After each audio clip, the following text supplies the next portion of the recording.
Assalamualaikum warahmatullahi wabarakatuh.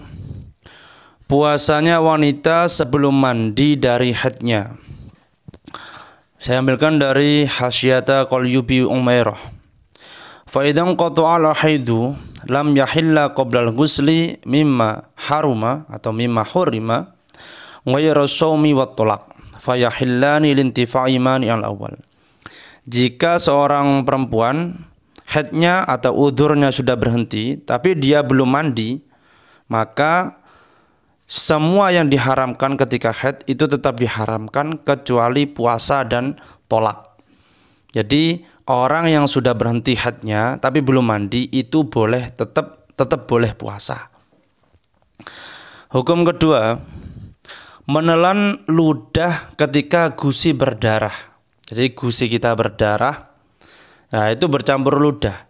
Itu boleh ditelan apa tidak?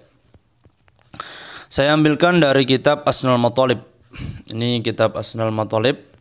Langsung saya bacakan. Wa yuftiru bihi intanajjasa kaman dumiyat lissatuhu.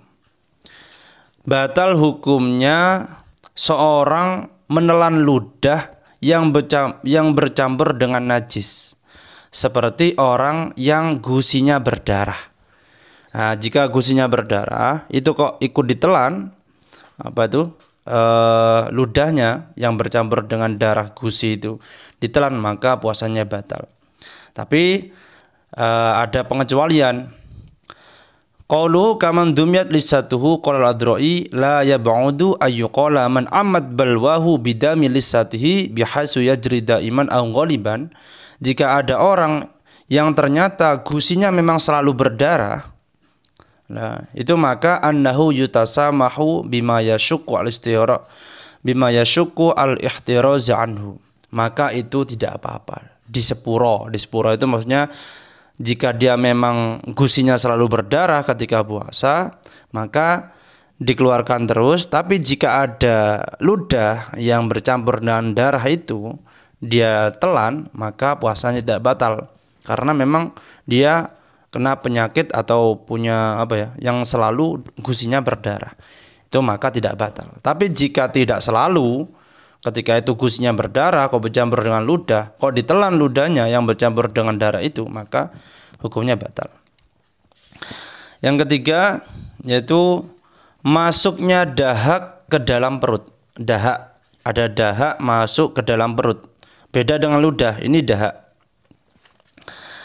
Walau nazalat nukhamatun min ra'sihi wa sarat fawqal hulqum nudhira illam yaqdir ala ikhrajiha. Jika ada dahak yang itu keluar, kok dia itu sampai ada di atas tenggorokan, nah itu maka ditafsil. Jika dia tidak mampu untuk mengeluarkan, nggak bisa, tapi akhirnya tertelan ke dalam perut, tsumma nazalat ila jawfi lam yuftir, maka tidak batal. Tapi wa in qadaru ala ikhrajiha, dia itu mampu untuk mengeluarkannya, dahaknya itu dia itu mampu untuk mengeluarkannya, nah tapi dia tidak mau mengeluarkan, wa tarokaha hatta nazalat binafsiha, sehingga dia akhirnya masuk ke dalam perut, aftara, maka membatalkan puasa. Gitu. Begitu juga ketika berkumur-kumur ketika puasa, itu juga ketika wudu atau ketika wudu, karena kan juga tetap disunahkan berkumur-kumur, tapi tidak terlalu keras. Lah jika dia itu terlalu keras, walau tamat madha wastan syaqqa fa in balagha, ketika dia itu berkumur-kumur terlalu keras sehingga ada air yang masuk ke dalam perut, nah itu maka itu membatalkan puasa. Wa illa fala, jika tidak terlalu keras, berkumur-kumur biasa, ternyata tanpa sengaja, ini enggak sengaja ada yang masuk, maka enggak apa-apa. Gitu. Wa hadza in kana dzakiran lisawmi. Nah, ini jika dia itu ingat puasa, jika lupa ya enggak apa-apa. Nah, sekian itu saja 3 masalah atau 4 masalah yang berhubungan dengan puasa. Sekian. Assalamualaikum warahmatullahi wabarakatuh.